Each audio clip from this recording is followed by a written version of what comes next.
Hello YouTube and welcome to our wonderful, amazing new studio up here in Onken. And I have brought some support, some reinforcements.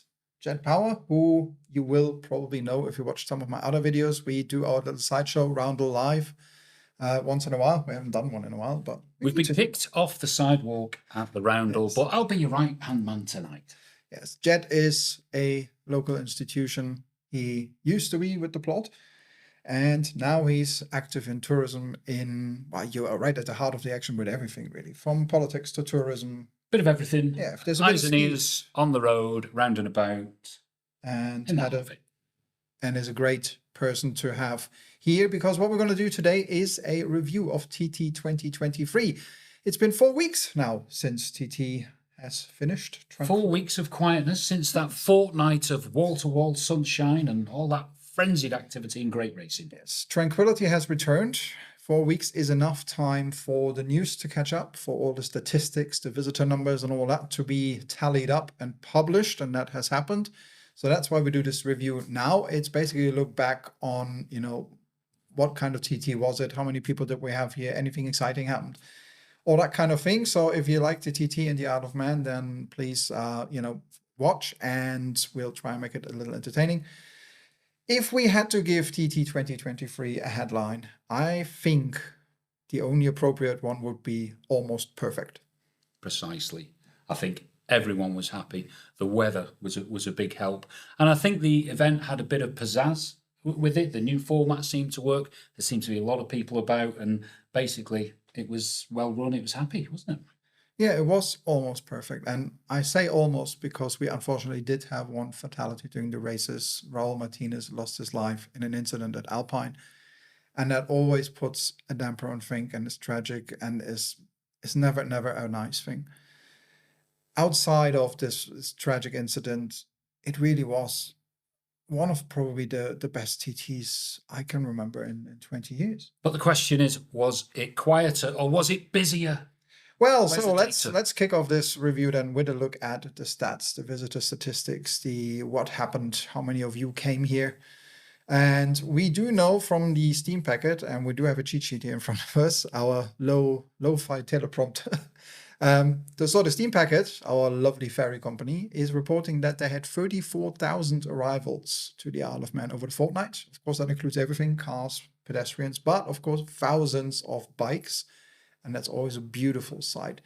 However, they say it is a, 1% deduction, or 1% less, fewer visitors than last year. So having said that, it seems that, and this is something I observed generally, there seem to be still a lot of bikes, but more and more people coming without bikes, flying in. And I think the airport reported something like 40,000 arrivals. That includes everything, like people who would have come and gone anyway. But I think one of the things in terms of the stats, yes, we still get loads of bikes, but we get more people, we get a different audience. Did you see that? The makeup of the audience has changed. The TT is being viewed as like a bucket list holiday. So the likes of people coming from Australia, North America, they've got quite a bit of money. I think they're spending some serious cash on these packages. Absolutely. And so they're not bringing bikes, and they're not bringing any real TT knowledge, but they seem to be everywhere.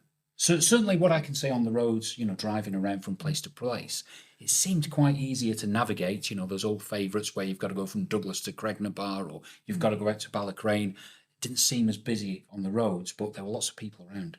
Yeah, and it's definitely a different audience. So I know a lot of you guys, and also the guys who follow me just for the TT stuff, you may have just discovered the TT, from the recent movies and the publicity, and of course the new media deals. So one of the other statistics that we have is the digital exposure, so to say. So the TT Plus, all that kind of thing, has grown massively by, I don't know how many 100%, but it's now 1.35 million apparently that are reached through digital channels on the island.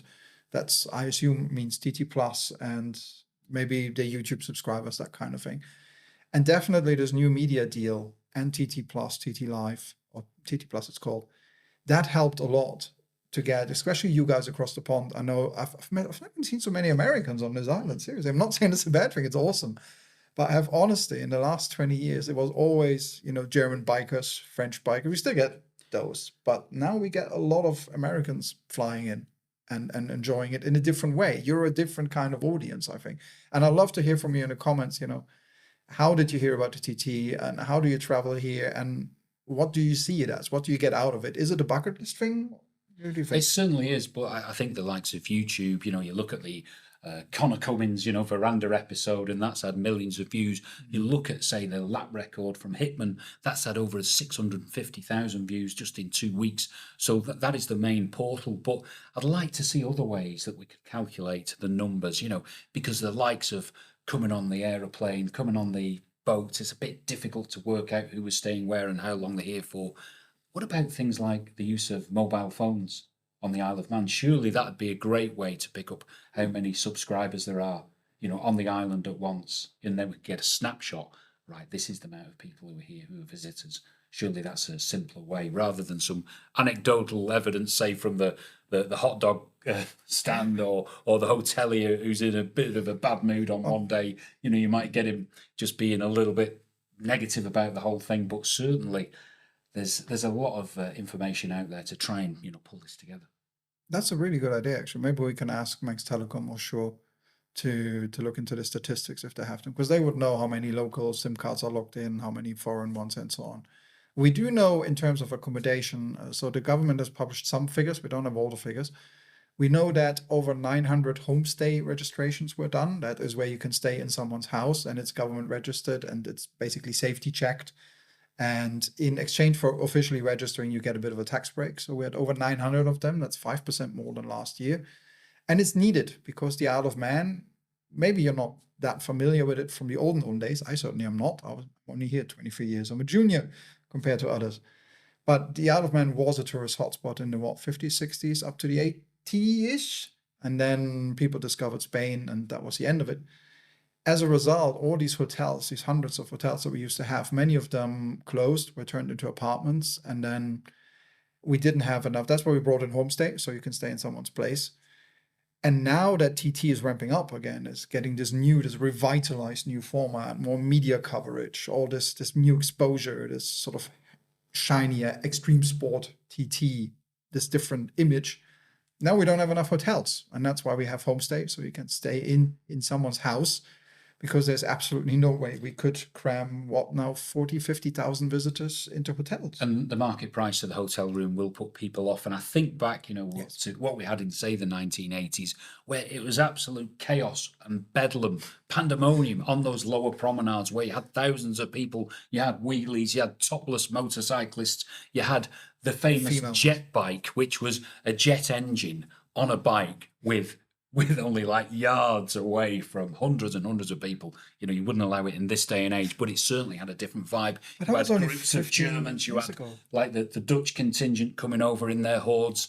You had a completely different feel to it, and Bushies was a big part of the theme. Everything just seems to be a little bit out of the way, a little bit controlled. Maybe the patrons, the people that support the TT and like the TT, maybe they're just old farts like myself. It's definitely become more sanitized. I have not seen a single visitor burnout this year, not one. Well, there you have it. And that's just, in the olden days, 15, 16 years ago, my first TTs here, yeah, like you said, bushies, and you had, bikes outside doing burnouts, and there was a couple standing right next to them.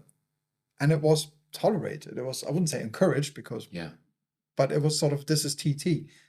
And now it's different. It's the more, I like to call it sort of the energy drink extreme sport image. It's a very different kind of, it's becoming an extreme sport rather than a biker fest. And it's good to see the publicity go up and it's going straight to our next point. It's hopefully now hitting the big screen. So I'm sure you heard that we had a famous Hollywood visitor over for the fortnight. I've actually forgotten his name because I really don't care about celebrities. So some Hollywood dude who was he in 21 Jump Street? And I think you can take the lead on this, but I know that there's been a few filming interests in the island over the years, so it could happen. And if that does occur, and there's a blockbuster about the TT, the numbers will go through the roof. There's no question. And this is actually a story, so you probably know that this dude was over here, and I've literally forgotten his name. I'm not very good with celebrities. So the rumor is that there's going to be a TT Hollywood movie, that it's the same screenwriter as Ford versus Ferrari, which would make it an absolute blockbuster. If that happens, that would, of course, elevate us, send us to the stratosphere. But according to you, that is not the only big movie coming. Well, no, we've had a bit of a Bollywood floating around, so that could happen as well. There's a very keen interest, from that quarter of the film industry. But I just wonder what sort of plot would you have? How could it be Well, integrated? years ago, they actually, do you remember? What would it be? What? I can't. Oh, Channing Tatum. Channing Tatum, that's him. Yeah, of course, household name. But we had no limits. We had George Formby. What a great movie that is. And please, if you get a chance, just watch that on YouTube, because you get to go into like a time warp of what Douglas Promenade was and those lovely buildings. But years ago, actually, and few people probably know this, there was a plan to film a James Bond during TT. Because James Bond, they always have like their signature action sequence. Yeah. And very often, like in the old school ones, there was the one where he's in the ski race and all that. Or where he goes down, I think the bobsleigh thing. Yeah. And there were actually, I'll dig it out somewhere, there are stories that they were thinking of doing an episode like the signature action sequence during TT, and James Bond would ride a bike and everything. And I think it failed on practicalities. But imagine that, James Bond at the TT. I mean, that could be remarkable. You could have like a fight sequence on the electric tram as it's coming down the mountain, going out of control. I was more thinking super bikes, but okay. I can see steam train. It could be like tied to the Laxey wheel going round. Have you heard that? You can't get an ice cream in Laxey after 5 o'clock. Incredible. There's all sorts. Anyway, if you've got any plot lines for the James Bond movie on the Isle of Man, please just put them in the comments box. I'd be really interested. So there is a good chance that Channing Tatum, his name, yes, thank you for reminding me, is coming over and going to do a movie. If they do, of course, it's going to go more nuts than it already is. And all those visitors, they will, of course, need some souvenirs when they come here. But I'm sad to say the new merchandise that we had for this year was, we can't swear on this program, but lacking. Yes. Lacking. Sorely lacking. If you know my other videos, you'll know that the government basically, the story is, I'm not saying this is true, I don't want to get sued. The story is they left it too late with the merchandise, with the licensing contract that they have to renew once in a while, which means the company that usually does the t-shirts, who basically, half my wardrobe is from that one company, they didn't tender. They said, we don't have enough time, forget it. So the government, in their panic, managed to find some UK company, and they put up new merch, which cost almost twice as much as the previous stuff. A t-shirt was 26 quid. A hoodie was 50 quid or 60 quid. It was ridiculously expensive. And it was boring. Boring designs. Well, I'm always a big fan of the Bushies t-shirts, but they were still on the go, were they? Down at the village. Yeah, you can still have your Bushies t-shirt, of course. So go for that if you're struggling to pick something you like, because those Bushies are universal, those t-shirts. I do like those. But yeah, next year we need to return to that wardrobe, that fabulous wardrobe, wasn't it, that we had in years gone by, jackets and all sorts. Yeah, because this year really the new merch was no good. It was just too expensive, boring designs, and it's not the direction we should really go in. So meanwhile, when you were up at the back of the TT grandstand being disappointed at the state of the t-shirts, what about the lack of scoreboard? Did you get any feedback about that? Had the scoreboards promised that they were going to be returned, and I think they're still in a skip somewhere, and there's nothing to replace them. Do you sense any anger about that, or is it like the rest of us, no one could be bothered because they're enjoying the bike so much? In case you don't know, link to the video there and below. We used to have the old scoreboard at the TT grandstand. We used to have the Boy Scouts who used to do the numbers. It's a tradition. It was for some people say it was an important TT tradition to have this, even in the digital age where we now have TT Live and we don't really need it anymore. And it was not removed because of TT Live. It was removed because they failed to maintain it. They're not very good at maintaining stuff over here. It's a bit like the garden fence, where you don't stain it every year or so, and it just falls to pieces. Unlike the Tynwald flagpole at St. John's that manages to get scaffolded and painted every year. Because that's where they sit, isn't it? So when this old scoreboard rotted away, they had to tear it down for safety reasons. They promised a replacement 3 years ago. Hello, Rob. MHK, you may want to, give us an update on that, because I think it was him who said there would be a replacement. And it never came. So what they do now is they put up 2 big screens. I'm sure if you were here for TT and you sat on the grandstand, you would have seen them. But no, I have not heard a single person say, where's the old school? Again, new audience. I'm going to ask you a question here. So the TT grandstand, you've sat there and watched the bikes. Is that your favourite place to watch? No, probably not. No, I'm not a big fan. I'd love to be out in the country on some hedge with my radio and headset and the programme, just watching it all happen. I'm afraid you've got to do the TT grandstand. I think it's a must do if you're new, to come in to watch the races. But really, I find it quite difficult, a bit sterile up there. Plus you had, you've seen my famous Laddergate run-in with G4S. That was fun. I'm still going to send an official email to them. I haven't yet. But yeah, as you may have seen in my other video, I had a little sort of run-in with those people in the yellow vests who I actually defended before that, and then they sort of messed up a bit. And one of the guys actually I spoke to tried to file a privacy complaint against that video, which of course failed because it's a public space, so there's no expectation of privacy. But it shows you that they probably knew that, they weren't really comfortable with what happened. Having said that, after this happened, and I'm not saying I can't use a letter there, I don't care, we'll find out later. But people contacted me afterwards and said these G4S guys who were, for example, on the grandstand, they were a little bit like prison wardens and telling people not to move and do this. And they created a very uncomfortable atmosphere for spectators. And that makes me sad. That should not happen. So this is something I think we can work on. And yeah, again, the audience is changing. And TT was always you watch it at the side of the road, or you watch it for free or almost free. Always a bit of a free and friendly event. And it's becoming maybe too organized in some quarters and too regulated and regimented. But I don't want wannabe jail wardens in high-vis jackets. But perhaps that particular G4S representative was caring for you. Maybe he was aware that when you look at the Royal Society for the Prevention of Accidents, the most dangerous item that you have in your household is a pair of step ladders, and you were walking around possibly slightly carelessly, and he was worried that maybe you'd have a tumble and it could be Frank TV live from Nobles, but if there's a spare bed, that is.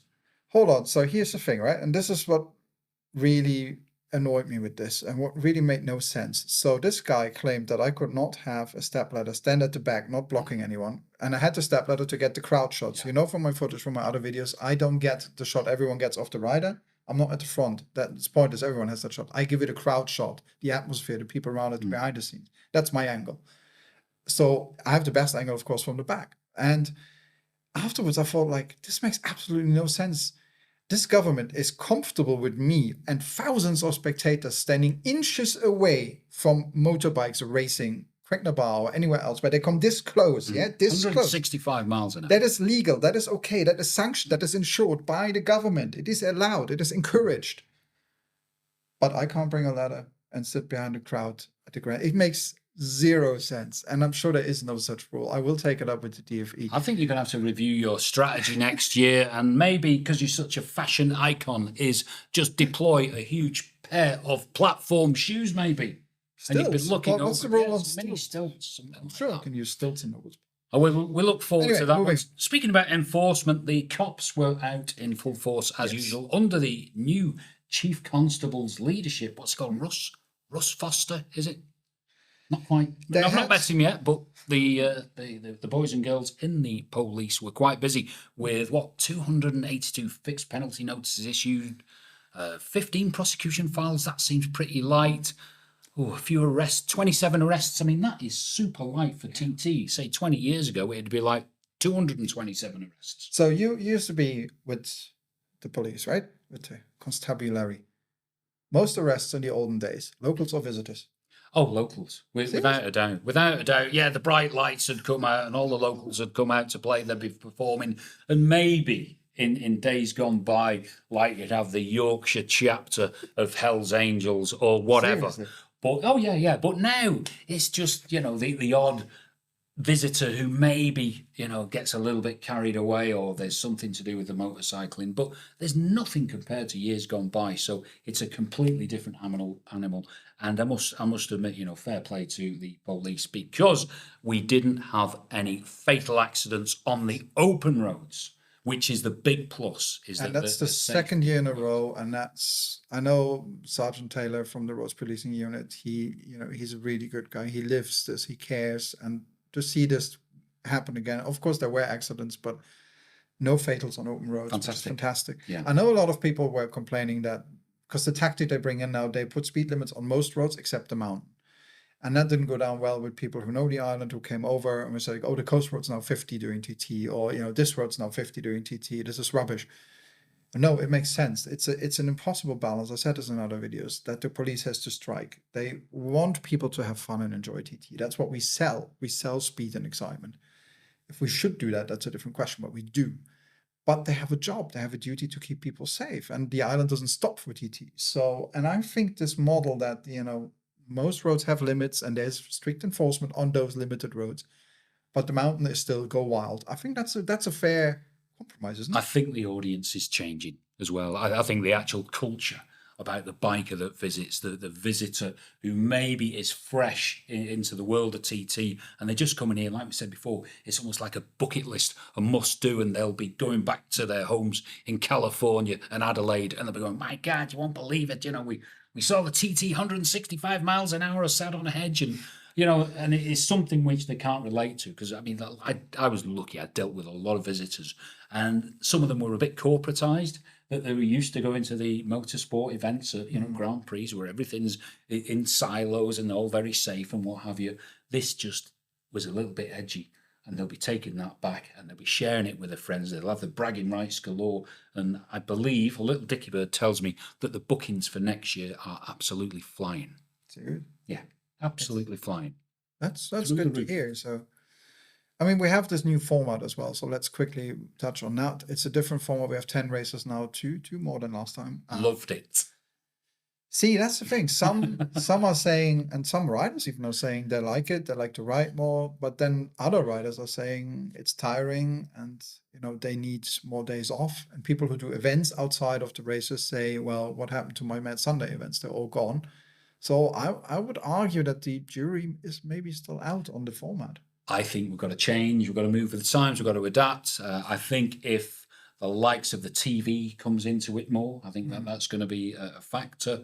I think the pace of the TT is changing all the time. So, and what I would like to see, and I referred to it before, that Hickman's video has had over 500,000 views already. How come we can't link that to a reason to come to the Isle of Man? We've got such a huge audience out there that, listen, you came here for 2 weeks of the year. Why not come and visit us in the other 50? Because it's a great opportunity, a great platform. But there's no sort of link between the TT people and the visit people. No, I think they're trying. No, I think they're trying to, but I don't see it. They used to give. I think they used to give out flyers and stuff at the grandstand. I don't think flyers works. It's got to be video. People will go to Hickman, or they'll go to the other stars about what they've got to say. I think if the Isle of Man had a TT channel where even it was broadcasted once a month about what's happening out on the course, what the riders are doing, get people in and have a chat, I think you could have a superb reach, free of charge as well, without any expensive media campaigns. I think that would just work so well. And there's so many ways to bring people to the island. And did I tell you about the light aircraft? Yeah, that was a bit of a... Not that our airport would ever mess up in any way, shape, we don't want to dwell too much on that. We'll save that for another time. Utterly perfect. The management is wonderful. I'm not being forced to say this. So I will say that on race days at TT, you'd have, say, over 100 light aircraft would come in. So you've got 4 or 5 people on each blade. Yeah, they'd be coming in and they'd be parking just in the grass down on the south side of the apron or what have you. And this would bring a lot of money to the island, not just in spend, but in landing fees and the fuel that they have to buy and so forth. And this seemed to happen absolutely no problem at all. And that isn't permitted now. So we're kind of missing out there. We're missing out on what? A few £100,000 worth of revenue? I don't know, but really, surely we can come back to those times. Yeah, there was some rule change. Apparently it's not safe for them to park planes anymore, even though it's an airport. But I mean, that airport is it's a national disgrace at the moment. And it has caused, a lot of people had issues during TT traveling through the airport with cancellations and things. And at the moment, there's multiple reasons way beyond this video But yeah, what's happening at the airport is just not good enough, and they need to really start I think improving. it's a time for leadership. It is a national disgrace. It's a national crisis, even, and there doesn't seem to be the solution at the end of the road that we can see ahead of us. And really, it needs leadership. It needs someone to take control. It needs someone to actually fix this. Because I'm looking at Kazakhstan International. Okay, that's my go-to website at the moment. Are their planes on time? They are. Have they got delays for tea breaks? No, they haven't. And that's where they are. So we surely we can, build it up and get back to where we were. Hopefully so. I mean, we have to, if TT, and it will increase in popularity. I mean, the government, so their plan actually is to increase media coverage by 450% by 2027. Just reading that off here. So it shows you that our plans to grow this event even more, which means we need to have more reliable transport links. Now, the new boat just arrived, the Manxman. That's bigger than the Ben McCree. The Ben McCree had 560 passengers. The Manxman is 960. So no, Ben McCree is 600 something. It's about 300 more passengers per journey. That's a lot. It's a much bigger boat. It's like a little cruise ship, really. That's going to increase our capacity, because one of the things that keeps TT from growing is the capacity to get people here on and off the island every day. There is a physical limit to it. Now, if we increase that now, especially if they keep the Ben as a backup boat, maybe run both of them during TT, we could see a vast increase in the number of people that we can bring here. So we can go from, the 34,000 that the Steampacker brought over these 2 weeks to 50 or 60,000. But can the infrastructure cope with it? That's the thing. Have we got enough people to sell the burgers and make the beds and so on the subject of which, burgers and prices, and I need your feedback again. If you were here, give me some feedback in the comments. I did a price check at the grandstand, and the most talked about product was the £2.50 cup of tea, which apparently sort of caused a bit of a stir, pun intended. And yeah, but I think generally, so when I put some of the prices, I checked all the prices in one of the videos of the burger vans and all that. And people actually said it's still cheaper than, say, Silverstone Formula One or something. And they said the same thing also for the merchandise. So it was like, if you go to MotoGP, a hoodie costs 70 quid. So why shouldn't the TT one cost 60? And my reply is always like, why would it? Why do we have to copy MotoGP? We are different because we are TT. We were always different because it's the friendly. We're not the friendly racers because it's a Saturn 100. They get angry if I do that. But we are the friendlier, the more affordable event. And we are moving towards becoming the MotoGP commercial model in every respect, from food prices to merch prices to organization to structure. I don't think that's a direction I want to go. You've got a choice, though, haven't you? Because you could nip round to ShopRite just around the corner from the grandstand and, make your own little picnic, and it's up to you whether you buy that £2.50 cup of tea. You don't have to. But I think nowadays you go anywhere, 10 quid is a couple of drinks, isn't it? 10 quid is a ready meal in the hand kind of thing. I don't think there's any surprises there.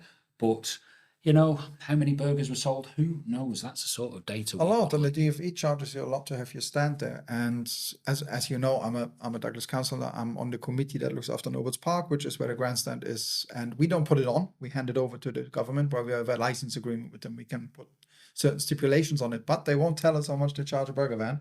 That's confidential. Oh, it is it? Yes. But we have some idea. You're the custodians of the park, and you are not privy to that information. Well, there you go. That is wrong. Idea. So here's the thing. Also, I asked for feedback, and I'm going to renew that appeal now. If you have any feedback for next year, and some of you actually sent me really, really good emails with long emails with a lot of feedback. This license agreement that we have between Douglas Borough Council and the DFE to put on the TT, that the last one was only for a year, so that comes up again now. So we will meet with central government very soon. And we will sit down and we go, okay, last year we told you, please don't do this, please do this. Let's have a look how it went, anything we need to improve. And this is where your fans come in. If there's something you want improved, drop me an email or a message or a comment or anything and let us know. Because if we don't know what you like, then, we can't improve it. If there's something that you want to see or not want to see, more car parking, more bike parking, I don't know, you let me know. But what we did see was the live music at the grandstand stopped at 9 p.m. And yes, I was one of the people who put that in the contract and voted for it, and people hated me for it. But there was method to the madness. Number one, people who live around there. Now, if it was racing noise, I would say the TT was here before you, live with the racing noise. I just don't care. But because it was live music noise, I thought, like, fine, if residents really are affected by this, if it goes on till 11 p.m. and then drunks go around to, the side roads, I can understand that. So it's a balance. But it was also riders who said they don't want drunks to, go through the paddock at midnight. They want to sleep at some point. But I also wanted people, and this is some of the things that people don't realize, that we see last year takings in town, which are our ratepayers, the shops and the pubs and everything there and the food stores, were down 20% during TT because they all stayed up at the grandstand until 11 p.m. Now we have a duty to kind of say, look, these are our ratepayers. So if we have a balance, live music stops at 9 p.m. They had a bit of a DJ on, which didn't seem to be that popular. So it kept some people there who wanted to stay. And the rest went down into town. They went to bushes and to the pubs. And I think that's a good compromise. Everyone went to sleep and is happy and everyone earns money. So everything is about balance and compromise. But we do need more feedback from the fans, the visitors, and the locals as well. I know a lot of locals watch this. Let me know what you want to see changed. I don't think anyone was bursting into tears about that. I think the riders would be pleased about having a bit of peace and quiet, because let's face it, they're the entertainment, they're the gladiators, Exactly. They're the warriors on the road, and they need their sleep. They've got to be top of the game every day. So, there is a good argument for that. But sure, yeah, why not? It's a walk downhill, which is very nice. And then you're into town and you've got to support the other pubs and what have you. I did have a chat to one of the licensees and I said, how were the takings for you at TT? And they said they were up. Won't reveal that person, but hopefully we'll get our man in the chair. And have him in. Just that I remember it, actually. One thing I wanted to mention was some very unhappy local photographers. I'm not going to name any of them because they probably won't say it openly. Well, one of them did say it openly, because out of fear of repercussions. But it seems the media, the way they administer the media is changing as well, and the organizers are putting a different focus on things. So we have different, I think I explained in one of the videos, we have different media passes. You're either your media or your host media. Media means all local photographers, anyone who works for a magazine, for example, from abroad. And then host media is like the better media. So that's the TV guys, and that's whoever the organizers think is more important. And it happened last year. There were, rumblings against each other. In fact, this happened for many years. When I did it 10 years ago, there were already these two classes of media. But this year, it seems that a lot of the local guys, many of them have spent thousands of pounds and years of their life making the TT and helping to maintain the TT into what it is. And they were being messed around, or they felt like they were being messed around. They didn't get access. They had a media pass that should let you film, for example, or shoot on the grid. And they were told they can't. Only host media can go on the grid. And a lot of them were very, very unhappy. And these are guys, they've spent years of their lives, much of it in their spare time, supporting the TT. And they are now being sidelined in favor, seemingly, that's the perception, of more important foreign media. Or I think you can't have the grid crowded with hobby photographers. I think someone's got to be there for a commercial reason. And I think that's got to be a special area. And I think if you pay for the privilege, I don't think they pay for it. I don't think they pay for it. I do. And I think it's got to be precious. I think we've got to make it exclusive. I think, if we can generate revenue out of that with rights and what have you. That's dangerous. Every Tom, Dick and Harry snapping away. No, that's a very dangerous to charge for media, because then magazines don't have money anyway. So yeah, but it's fair enough if it's commercial.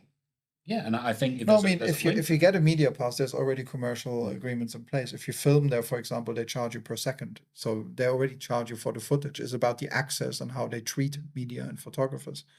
And I noticed, for example, a lot of the host media guys, you imagine if they are the most important media that they would be all professionals, like you said. I've seen some of them run around with their iPhones and compact cameras. That's not professional. So why is that person a host media when the guy with a $6,000 Canon is being told you can't stand it, you're an amateur? That's not right. Well, I suppose it depends on reach and what value they bring to the event in the future, and that is something for deliberation elsewhere. But I mean, you want to see everyone treated fairly, I guess. It's important. And safely as well. So here's one that I noticed, and I will actually email them. A lot of the host media guys were at the start line, and I noticed they were not wearing ear protection. Many of them. Some had like when you're at the start line next to a bike, these bikes, they do 110 decibel. They're insanely ear-splittingly loud.